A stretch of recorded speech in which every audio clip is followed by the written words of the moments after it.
Hi friends, welcome back to S P tech Kannada YouTube channel. ವೀಕ್ಷಕರೇ, ಈ ವಿಡಿಯೋದಲ್ಲಿ ತಮಗೆ ಏನು ಮಾಹಿತಿನ ತಿಳಿಸ್ಕೊಡ್ತಿದ್ದೀನಿ ಅಂತಂದರೆ, ನಾನು ಕಳೆದ ವಿಡಿಯೋದಲ್ಲಿ ತಮಗೆ ಮಾಹಿತಿನ ತಿಳಿಸ್ಕೊಟ್ಟಿದ್ದೆ. ಗೃಹಲಕ್ಷ್ಮಿ 31ನೇ ಕಂತಿನ ಜಮಾ ಆಗಿರುವಂಥ ವಿತ್ ಪ್ರೂಫ್ ಮಾಹಿತಿ ಕೂಡ ತಿಳಿಸಿದೆ. ಮತ್ತು ಇನ್ನೊಂದು ಮಾಹಿತಿನೂ ಕೂಡ ತಿಳಿಸಿದೆ. ಕೆಲವೊಂದಿಷ್ಟು ಜನರು ನಮಗೆ ಕಮೆಂಟ್ಗಳನ್ನು ಮಾಡ್ತಾಯಿದ್ರು, ಗೃಹಲಕ್ಷ್ಮಿ ಯೋಜನೆಯ ಪರಿಷ್ಕರಣೆ ಯಾವಾಗ ಮಾಡ್ತಾರೆ, ಈಗಾಗಲೇ ಏನು ಪ್ರಾರಂಭ ಆಗಿದೆನಾ, ಪ್ರಾರಂಭ ಯಾವಾಗ ಮಾಡ್ತಾರೆ, ಯಾವಾಗ ಗೃಹಲಕ್ಷ್ಮಿ ಪರಿಷ್ಕರಣೆ ಪ್ರಾರಂಭ ಆಗುತ್ತೆ ಅಂತ ಈ ರೀತಿಯಾಗಿ ಕಮೆಂಟ್ಗಳನ್ನು ಮಾಡ್ತಾಯಿದ್ರು.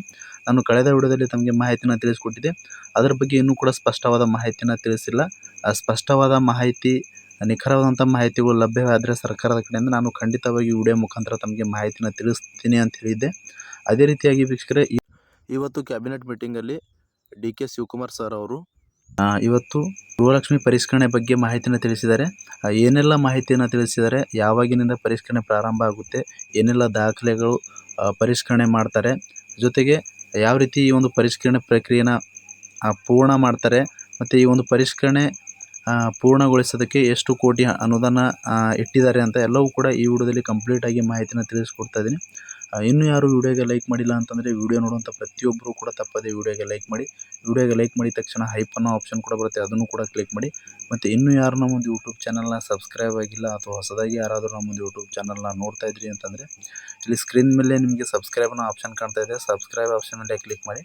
ಸಬ್ಸ್ಕ್ರೈಬ್ ಆಪ್ಷನ್ ಮೇಲೆ ಕ್ಲಿಕ್ ಮಾಡಿದ ನಂತರ ಮತ್ತೆ ಒಂದು ಸಾರಿ ಸಬ್ಸ್ಕ್ರೈಬ್ ಆಪ್ಷನ್ ಮೇಲೆ ಕ್ಲಿಕ್ ಮಾಡಿ, ಅಲ್ಲಿ ಆಲ್ ಅನ್ನೋ ಆಪ್ಷನ್ನ ಸೆಲೆಕ್ಟ್ ಮಾಡ್ಕೊಳ್ಳಿ. ಈ ರೀತಿ ಮಾಡೋದ್ರಿಂದ ಮುಂದೆ ನಾವು ಯಾವುದೇ ರೀತಿಯಾಗಿರ್ತಕ್ಕಂಥ ಹೊಸ ಮಾಹಿತಿಗಳು, ಹೊಸ ವೀಡಿಯೋಗಳು, ಸಾರ್ವಜನಿಕರಿಗೆ ಉಪಯುಕ್ತವಾಗುವಂಥ ಮಾಹಿತಿಗಳು ನಮ್ಮ ಒಂದು ಯೂಟ್ಯೂಬ್ ಚಾನಲ್ ಮೇಲೆ ವಿಡಿಯೋಗಳನ್ನು ಅಪ್ಲೋಡ್ ಮಾಡಿದರೆ ನಿಮಗೆ ಮೊದಲಿಗೆ ನೋಟಿಫಿಕೇಷನ್ ಬರುತ್ತೆ. ನೋಟಿಫಿಕೇಷನ್ ಕ್ಲಿಕ್ ಮಾಡೋ ಮುಖಾಂತರವಾಗಿ ಹೊಸ ವೀಡಿಯೋಗಳ ನೋಟಿಫಿಕೇಷನ್ ನೀವು ಮೊದಲನೇದಾಗಿ ಪಡೆದುಕೊಳ್ಳಬಹುದು ಅಂತ ಹೇಳ್ತಾ, ಬನ್ನಿ ವೀಕ್ಷಕರೇ, ಇವತ್ತಿನ ಕ್ಯಾಬಿನೆಟ್ದಲ್ಲಿ ಗೃಹಲಕ್ಷ್ಮಿ ಯೋಜನೆಗೆ ಸಂಬಂಧಪಟ್ಟಂತೆ ಏನೆಲ್ಲ ಚರ್ಚೆ ಆಗಿದೆ ಎಲ್ಲವೂ ಕೂಡ ತಮಗೆ ಪಿನ್ ಟು ಪಿನ್ ಮಾಹಿತಿನ ತಿಳಿಸ್ಕೊಡ್ತೀನಿ ಅಂತ ಹೇಳ್ತಾ, ಬನ್ನಿ ವಿಡಿಯೋನ ಶುರು ಮಾಡೋಣ.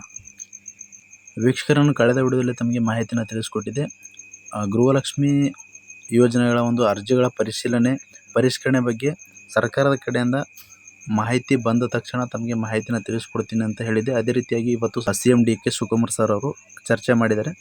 ಏನಂತ ಚರ್ಚೆ ಮಾಡಿದ್ದಾರೆ ಅಂತಂದರೆ, ಗೃಹಲಕ್ಷ್ಮಿ ಯೋಜನೆ ನಾವು ಯಾವುದೇ ಕಾರಣಕ್ಕೂ ಕೂಡ ಬಂದ್ ಮಾಡೋದಿಲ್ಲ, ಸ್ಟಾಪ್ ಕೂಡ ಮಾಡೋದಿಲ್ಲ. ಈ ಗೃಹಲಕ್ಷ್ಮಿ ಯೋಜನೆ ಕಂಟಿನ್ಯೂ ಆಗಿ ಚಾಲ್ತಿಯಲ್ಲಿರುತ್ತೆ. ಆದರೆ ಯಾರೆಲ್ಲ ಒಂದು ಅನರ್ಹ ಫಲಾನುಭವಿಗಳಿದ್ದಾರೆ, ಅನರ್ಹರು ಈ ಯೋಜನೆಯ ಲಾಭಗಳನ್ನ ಪಡಿತಾ ಇದ್ದಾರೆ, ಮತ್ತು ಯಾರೆಲ್ಲ ಮರಣ ಹೊಂದಿದವರಂಥ ಮಹಿಳೆಯರ ಅಕೌಂಟ್ಗೆ ಒಳಗೆ ಹಣನ ಹೋಗ್ತಾ ಇದೆ, ವರ್ಗಾವಣೆ ಆಗ್ತಾ ಇದೆ, ಮತ್ತು ಯಾರೆಲ್ಲ ಆದಾಯ ತೆರಿಗೆಗಳನ್ನು ಕಟ್ತಕ್ಕಂಥವ್ರು, ಅತಿ ಶ್ರೀಮಂತರು, ಮತ್ತು ಯಾರೆಲ್ಲ ಸುಳ್ಳು ದಾಖಲೆಗಳನ್ನು ಮಾಡಿಸಿಕೊಂಡು ಗೃಹಲಕ್ಷ್ಮಿ ಯೋಜನೆಯ ಫಲಾನುಭವಿಗಳಾಗಿದ್ದಾರೆ ಮತ್ತು ಗೃಹಲಕ್ಷ್ಮಿ ಯೋಜನೆಯ ಲಾಭನ ಪಡಿತಾ ಇದ್ದಾರೆ, ಅಂಥವರ ಮಾತ್ರ ನಾವು ಈ ಒಂದು ಯೋಜನೆಯಿಂದ ಹೊರಗಿಡುವ ಕೆಲಸನ ಮಾಡ್ತಾ ಇದ್ದೀವಿ ಅಂತ ತಿಳಿಸಿರುವಂಥದ್ದು. ನಾವು ಈಗಾಗಲೇ ಗೃಹಲಕ್ಷ್ಮಿ ಯೋಜನೆಯ ಒಂದು ಪರಿಷ್ಕರಣೆಯನ್ನು ಕೂಡ ಪ್ರಾರಂಭ ಮಾಡ್ತಾ ಇದ್ದೀವಿ. ಈ ಒಂದು ಪರಿಷ್ಕರಣೆಗೆ ಅಂತಲೇ ನಾವು ಸರ್ಕಾರದ ಕಡೆಯಿಂದ 20 ಕೋಟಿ ರೂಪಾಯಿ ಹಣನ ಮೀಸಲಿಟ್ಟಿರುವಂಥದ್ದು. ಅಂದರೆ ಈ ಒಂದು ಗೃಹಲಕ್ಷ್ಮಿ ಪರಿಷ್ಕರಣೆ ಪತ್ರಗಳ ರೆಡಿ ಮಾಡೋದಾಗಿರ್ಬೋದು, ಮತ್ತು ಒಂದು ವಿಶೇಷವಾಗಿ ಅಧಿಕಾರಿಗಳಿಗೆ ಒಂದು ನೇಮಕ ಮಾಡೋದಾಗಿರ್ಬೋದು, ಯಾವ ರೀತಿ ಈ ಒಂದು ಪರಿಷ್ಕರಣೆನ ಪ್ರಾರಂಭ ಮಾಡಬೇಕು, ಯಾವೆಲ್ಲ ದಾಖಲೆಗಳನ್ನು ಪರಿಷ್ಕರಣೆನ ಕಂಪ್ಲೀಟಾಗಿ ಮಾಡಬೇಕು, ಮತ್ತು ಫೀಲ್ಡಲ್ಲಿ ಹೋದಾಗ ಅಧಿಕಾರಿಗಳು ಯಾವೆಲ್ಲ ದಾಖಲೆಗಳನ್ನು ಲಿಸ್ಟಲ್ಲಿ ಅಂದರೆ ಫಿಲ್ ಮಾಡ್ಕೊಳ್ಬೇಕು ಆ ಒಂದು ಫಾರ್ಮಲ್ಲಿ, ಮತ್ತು ಏನು ಬಯೋಮೆಟ್ರಿಕ್ನ ಯಾವ ರೀತಿ ಮಾಡಿಸ್ಕೊಳ್ಬೇಕು, ಮತ್ತು ಅದರ ಜೊತೆಗೆ ಒಂದು ಯಾರು ಗೃಹಲಕ್ಷ್ಮಿ ಯೋಜನೆಯ ಫಲಾನುಭವಿಗಳಿರ್ತಾರೆ ಅವರಿಗೆ ಮೊಬೈಲ್ ನಂಬರ್ ಅವ್ರದ್ದೇ ಆಗಿರಬೇಕು ಅಂತ ಮಾಡಿರುವಂಥದ್ದು. ಅಂದರೆ ಗೃಹಲಕ್ಷ್ಮಿ ಹಣನ ಪಡಿತಕ್ಕಂಥವರು ಬೇರೆಯವ್ರದ್ದು ಯಾರದೇ ಕೂಡ ಹೆಸರಲ್ಲಿ ಹಣನ ಹೋಗಬಾರ್ದು. ಯಾರೆಲ್ಲ ಗೃಹಲಕ್ಷ್ಮಿ ಯೋಜನೆಗೆ ಅರ್ಜಿನ ಸಲ್ಲಿಸಿರ್ತಾರೆ ಅಂತಹ ಮಹಿಳೆಯರ ಅಕೌಂಟಿಗೆ ಮಾತ್ರ ಗೃಹಲಕ್ಷ್ಮಿ ಹಣನ ವರ್ಗಾವಣೆ ಆಗಬೇಕು ವೀಕ್ಷಕರೇ. ಇನ್ನು ಕೆಲವೊಂದಿಷ್ಟು ಕಡೆ ಏನಾಗ್ತಾ ಇದೆ ಅಂತಂದರೆ, ಗೃಹಲಕ್ಷ್ಮಿ ಫಲಾನುಭವಿಗಳು ಮಹಿಳೆ ಯಾರಿರ್ತಾರೆ ಅಕೌಂಟ್ಗಳಿಗೂ ಕೂಡ ಹಣನ ವರ್ಗಾವಣೆ ಆಗ್ತಾ ಇದೆ. ಈ ರೀತಿಯಾಗಿ ಆಗಬಾರದು. ಮತ್ತು ಯಾರೆಲ್ಲ ಮೃತಪಟ್ಟಿದ್ದಂಥ ಮಹಿಳೆಯರ ಅಕೌಂಟಿಗೆ ಹಣನ ಹೋಗ್ತಾ ಇದೆ ಅಂಥವು ಕೂಡ ಸ್ಟಾಪ್ ಮಾಡಬೇಕು. ಮತ್ತು ಯಾರೆಲ್ಲ ಸುಳ್ಳು ದಾಖಲೆಗಳನ್ನು ನೀಡಿ ಗೃಹಲಕ್ಷ್ಮಿ ಹಣನ ಪಡೆದುಕೊಳ್ತಾ ಇದ್ದಾರೆ ಅಂಥವು ಕೂಡ ಎಲ್ಲ ಅಧಿಕಾರಿಗಳು ಕೂಲಂಕುಷವಾಗಿ ಪರಿಶೀಲನೆ ಮಾಡಿ ಅಂಥವ್ರದ್ದು ಯೋಜನೆಯಿಂದ ಹೊರಗಿಡುವ ಕೆಲಸನ ಮಾಡಬೇಕು. ಅರ್ಹ ಫಲಾನುಭವಿಗಳಿಗೆ ಮಾತ್ರ ಈ ಒಂದು ಗೃಹಲಕ್ಷ್ಮಿ ಹಣ ಸಿಗಬೇಕು.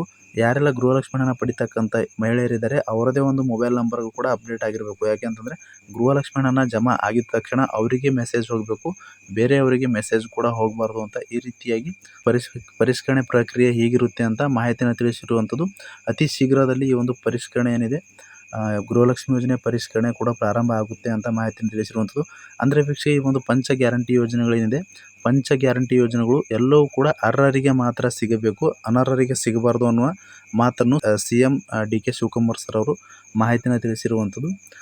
ಈಗಾಗಲೇ ಗೃಹ ಜ್ಯೋತಿ ಯೋಜನೆಯ ಒಂದು ಪರಿಷ್ಕರಣೆಯೂ ಕೂಡ ಪ್ರಾರಂಭ ಆಗಿದ್ದು, ಎಲ್ಲವೂ ಕೂಡ ಗೃಹ ಜ್ಯೋತಿ ಒಂದು ಏನು ಫಲಾನುಭವಿಗಳಿದ್ದಾರೆ ಅಂಥವ್ರದ್ದು ಕೂಡ ಡೀಟೇಲ್ಸ್ನ ಚೆಕ್ ಮಾಡ್ತಾ ಇದ್ದಾರೆ, ಪರಿಷ್ಕರಣೆ ಮಾಡ್ತಾ ಇದ್ದಾರೆ. ಎಲ್ಲವೂ ಕೂಡ ಡೀಟೇಲ್ಸ್ನ ಕಲೆಕ್ಟ್ ಮಾಡ್ತಾ ಇದ್ದಾರೆ. ಅದರಲ್ಲಿ ಅರ್ಹ ಫಲಾನುಭವಿಗಳಿಗೆ ಗೃಹ ಜ್ಯೋತಿ ಯೋಜನೆಯ ಒಂದು ಲಾಭನ ಸಿಗಬೇಕು ಅಂತ ಈಗಾಗಲೇ ಕಂಪ್ಲೀಟಾಗಿ ಮಾಡ್ತಾ ಇರುವಂಥದ್ದು. ಇನ್ನು ವೀಕ್ಷಕರೇ, ಈ ಒಂದು ಹಿನ್ನೆಲೆಯಲ್ಲಿ ಗೃಹಲಕ್ಷ್ಮಿ ಯೋಜನೆಯು ಕೂಡ ಪರಿಷ್ಕರಣೆ ಮಾಡ್ತಾ ಇದ್ದಾರೆ ಅಂತ, ಅದಕ್ಕೆ ಸಪ್ರೇಟಾಗಿ ನಾವು 20 ಕೋಟಿ ರೂಪಾಯಿನ ಮೀಸಲಿಟ್ಟಿದ್ದೀವಿ ಅಂತ ಮಾಹಿತಿನ ತಿಳಿಸಿರುವಂಥದ್ದು ವೀಕ್ಷಕರೇ. ಅಂದರೆ ಅತಿ ಶೀಘ್ರದಲ್ಲಿ ಗೃಹಲಕ್ಷ್ಮಿ ಯೋಜನೆ ಪರಿಷ್ಕರಣೆ ಕೂಡ ಆಗುತ್ತೆ. ಅದಕ್ಕೋಸ್ಕರ ಎಲ್ಲ ದಾಖಲೆಗಳನ್ನು ನೀವು ರೆಡಿ ಮಾಡಿಟ್ಕೊಳ್ಳಿ ವೀಕ್ಷಕರೇ. ಯಾವುದೇ ರೀತಿಯಾಗಿರ್ತಕ್ಕಂಥ ದಾಖಲೆಗಳು ಕೂಡ ನೀವು ರೆಡಿ ಇಟ್ಕೊಳ್ಳದೆ ಇರಬೇಡಿ. ಯಾಕೆ ಅಂತಂದರೆ ಯಾವಾಗ ಬೇಕಾದರೂ ಕೂಡ ಒಂದು ಪರಿಷ್ಕರಣೆ ಪ್ರಾರಂಭ ಆಗ್ಬೋದು. ಅದಕ್ಕೋಸ್ಕರ ಎಲ್ಲ ದಾಖಲೆಗಳು ಕೂಡ ರೆಡಿ ಇಟ್ಕೊಳ್ಬೇಕು ಅಂತ ಮಾಹಿತಿನ ತಿಳಿಸಿರುವಂಥದ್ದು ವೀಕ್ಷಕರೇ. ಇದ್ರ ಬಗ್ಗೆ ಸಂಪೂರ್ಣವಾಗಿ ಅರ್ಜಿ ಪ್ರಕ್ರಿಯೆ ಆಗಿರುತ್ತೆ ಮತ್ತು ಏನೆಲ್ಲ ದಾಖಲೆಗಳು ಕೊಡಬೇಕು, ಬರ್ತಕ್ಕಂಥ ದಿನಗಳಲ್ಲಿ ಎಲ್ಲವೂ ಕೂಡ ಕ್ಲಿಯರಾಗಿ ಸರ್ಕಾರದ ಕಡೆಯಿಂದ ಮಾಹಿತಿನ ಬರುವಂಥದ್ದು. ಬಂದ ತಕ್ಷಣ ತಮಗೆ ಮಾಹಿತಿನ ತಿಳಿಸ್ಕೊಡ್ತೀನಿ ಅಂತ ಹೇಳ್ತಾ, ಇಷ್ಟು ಗೃಹಲಕ್ಷ್ಮಿ ಯೋಜನೆಗೆ ಸಂಬಂಧಪಟ್ಟಂತೆ ಇರತಕ್ಕಂಥ ಅಪ್ಡೇಟ್ನ ತಮಗೆ ತಿಳಿಸ್ಕೊಟ್ಟಿದ್ದೀನಿ.